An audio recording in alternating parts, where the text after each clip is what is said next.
El agua potable que nosotros entregamos tiene ciertos contenidos de sales minerales. Y si ellos elaboran, por ejemplo, el refresco, la cerveza, lo que sea, con un agua que tiene ciertas sales minerales, ¿saben lo que pasa? Se forma como un colchón, como si fuera un algodón dentro de la botella. Entonces ellos necesitan un agua totalmente desmineralizada. Pero nosotros no tenemos por qué garantizarle esa agua a esa empresa. ¿Qué es lo que hacen ellos? Reciben el agua nuestra y la pasan por una planta de tratamiento para obtener la calidad del agua que ellos necesitan para su uso. Las lavanderías necesitan un agua totalmente desmineralizada. ¿Por qué? Porque cuando un agua tiene sales minerales es un agua dura y lógicamente que cuesta hacer jabonadura y cuesta quitarse esa jabonadura. Entonces a ellos les conviene usar poco detergente para hacer jabonadura y usar poca agua para retirar esa jabonadura. Pero nosotros, el agua potable no les garantiza a ellos la desmineralización del líquido, el retiro de las sales minerales. Entonces nosotros siempre tenemos que tener claro que debemos cumplir con los 28 parámetros que vamos a aprender acá, que establece la norma, y que el resto de los usuarios, industrias, etcétera, deben hacer su propio tratamiento. Por eso es que el ingeniero sanitario diseña plantas potabilizadoras de agua y los ingenieros químicos diseñan las plantas para los diferentes requerimientos de las industrias. ¿Está bien? Bueno. Por otro lado, establecer un equilibrio entre las necesidades y las inversiones que éstas exigen. ¿Qué pasa?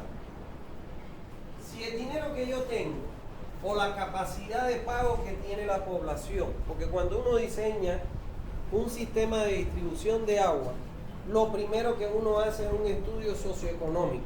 Claro, contrata a un economista, un especialista, y él le hace el estudio socioeconómico, porque estos proyectos se trabajan en equipo. Y esa persona que hace ese estudio socioeconómico puede llegar como conclusión de que el pago, o sea, el ingreso per cápita por familia, vamos a suponer que es 500 bolivianos. Por ponerle un ejemplo, cuando nosotros analizamos la preferencia de los servicios y las cosas que debemos cumplir en un domicilio, están, en primer lugar, la alimentación.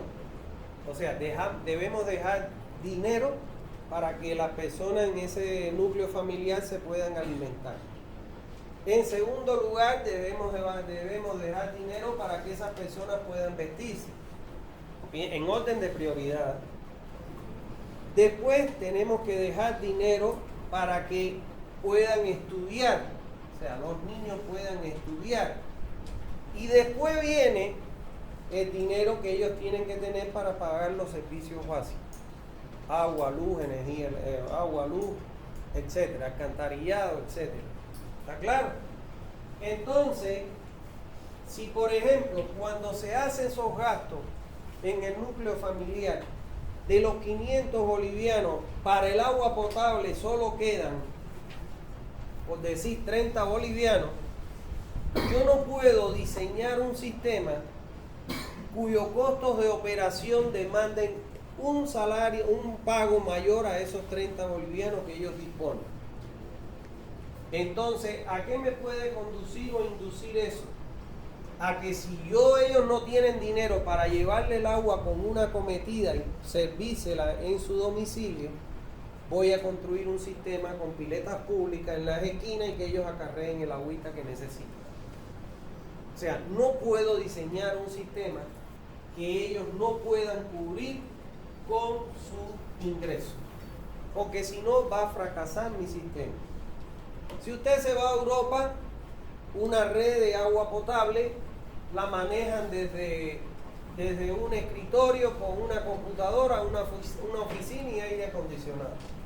Si usted ve en Bolivia, las válvulas, todas las reglas maneja quién, en muchos casos, en una moto o en una camioneta, y van y abren manualmente las válvulas.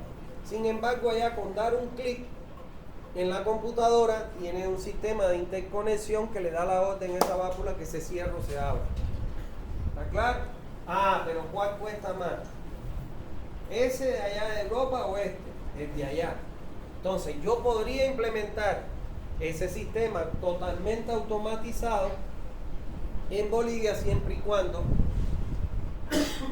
los costos de operación que se traducen en el monto que le voy a cobrar al usuario está al alcance de ellos. Si no, tengo que seguir con mi llave T, abrir y cerrar la válvula en cada lugar personalmente. ¿Me entienden lo que les quiero decir? Entonces, tengo que establecer ese equilibrio. Las necesidades que tienen y la capacidad de pago. Último llamado. Los próximos para acá. ¿Está bien? Vale. Depende de ustedes que se quieran ir ya. Bueno, entonces, esos son los tres grandes problemas que los ingenieros sanitarios tenemos que enfrentar. Los problemas hidrológicos, los problemas sanitarios y los problemas económicos. ¿Está bien? Bueno, vamos a ver en el punto 7 cuáles son los elementos básicos para un servicio de distribución de agua. Bueno, un sistema de distribución de agua está compuesto por distintos elementos que la componen, que van desde la fuente, la conductora, la planta potabilizadora, la estación de bombeo o la red o el tanque de almacenamiento y finalmente la red de distribución. Ahora, ¿cómo se clasifican esas partes componentes? Bueno, se clasifican en básicas y no básicas. ¿Cuándo se dice que una parte componente de la red es básica? Cuando, si no existiera ese elemento, no se podría realizar el servicio de distribución de agua. Y cuando se dice que es no básico, cuando puede o no aparecer ese elemento, dependiendo de las características particulares de cada zona. Bajo esa definición, podemos decir que dentro de los elementos básicos está la fuente. ¿Por qué? Porque si no hay fuente, no hay distribución de agua. Por eso es que es básico. Otro elemento básico es la conductora. Aquí podrían muchos cuestionarme y decirme, pero en Santa Cruz no hay conductora. En Santa Cruz es un caso pero atípico totalmente en el mundo. O sea, pocas ciudades tienen la bendición de que la fuente está en el subsuelo y que de ahí le extraen y le entregan directo a la red. O sea, es una bendición lo que tiene Santa Cruz con relación a su fuente. En la gran mayoría de casos, yo diría 99,99999 menos el porcentaje de Santa Cruz, el resto, generalmente la fuente está alejada del núcleo poblacional. Entonces, de más me vale que tenga agua, que tenga red, si no tengo quien conduce el agua desde la fuente hasta la red. Por eso es que la conductora es un elemento básico. Y el otro elemento básico del sistema de distribución es la red. Si no tengo red, ¿cómo voy a llevarle el agua a cada uno de los usuarios? Entonces, esos tres se consideran elementos básicos. Ahora, como elementos no básicos tenemos, primero la planta potabilizadora. ¿Por qué? Porque puede ser que nosotros tengamos un agua que sea potable y no necesitamos planta. Si el agua no es potable, sí la necesitamos. Como es un elemento que puede o no aparecer dependiendo de la calidad del agua, entonces se considera un elemento no básico. Por otro lado, la estación de bombeo. Si yo tengo, por ejemplo, cuando me voy a los valles, el agua la tengo en el cerro y la población la tengo a pie del cerro, entonces ahí yo puedo tranquilamente llevar el agua por gravedad, sin necesidad de colocar estaciones de bombeo. Sin embargo, en Santa Cruz, como tengo una mancha urbana muy grande, no me permite construir tanques más de 30 metros, entonces estoy obligado a colocar una estación de bombeo. Como es un elemento que puede o no aparecer dependiendo de las condiciones del lugar, entonces se considera como no básico. Y el tanque de almacenamiento es su similar de la estación de bombeo. Lo ideal es que siempre tengamos un tanque, pero ¿qué sucede? Que hay veces que, producto de que la mancha urbana, como cubre Santa Cruz, es muy grande y la topografía es muy llana, demanda alturas de tanque por encima de los 30-35 metros, entonces no se recomienda colocarlo. Entonces, como es un elemento que puede o no aparecer dependiendo de las condiciones del lugar topográficas y de magnitud de la mancha urbana, entonces es un elemento no básico. ¿Alguna duda hasta ahí? No hay duda. Todo está claro. Bien. Eso es lo que les acabo de explicar de manera muy sucinta. Yo se lo expliqué más ampliado. Bueno, en el punto 8 vamos a ver las características de las posibles fuentes de agua. Bueno, la fuente de agua dentro de un sistema de distribución es el elemento primordial, principal. Si no hay fuente, no tiene sentido que se construya un sistema de distribución, menos que se proyecte. Y ustedes dirían, pero claro, eso es entendible. Yo les diría, no es tan entendible. Aquí en Santa Cruz, en su país, han diseñado sistemas de distribución sin saber si hay agua. Es increíble, pero cierto.